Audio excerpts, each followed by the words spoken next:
L'entreprise Kenzai est née en 2007. Donc aujourd'hui, la volonté c'était de créer cette entreprise pour pouvoir offrir aux consommateurs, je dirais, des produits différents de ce qu'on retrouve dans les magasins de bricolage classiques et sur le web et qui sont plus sains pour l'environnement.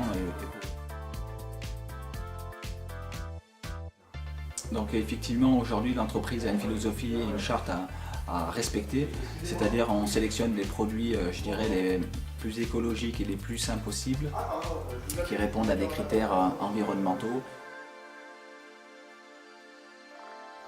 Donc aujourd'hui, effectivement, sur le site internet, on propose entre 4 et 5 000 références. Cette année, on essaye d'étoffer la gamme la plus large possible, où ça va aller du gros œuvre à la finition. Donc dans le gros œuvre, on peut retrouver tout ce qui est le bois constructif, les parpaings de chambre, isolation avec une gamme relativement très large, en thermique et phonique, laine de bois, ouate de cellulose, liège, et après tout ce qui est décoration, peinture, revêtement de sol.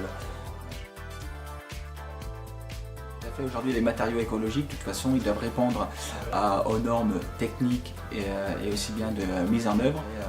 En plus de répondre aux normes techniques, il faut qu'ils aient aussi un impact minimum sur l'environnement lors de la fabrication, de la mise en œuvre, et qu'ils soient aussi recyclables. Ils ont une durée de vie largement équivalente aux autres matériaux. Quand on peut voir des constructions en maison de paille qui ont plus de 100 ans, ou des isolants à base de chanvre ou de liège qu'on utilise depuis de très longues années.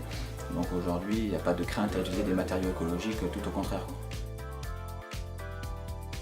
Aujourd'hui, les produits, on les sélectionne de par, je dirais, la ressource naturelle, leur impact sur l'environnement. L'objectif aujourd'hui, c'est qu'au niveau thermique, on ait des produits quand même très performants, et ensuite qu'ils offrent un certain confort aussi bien l'hiver que l'été si on prend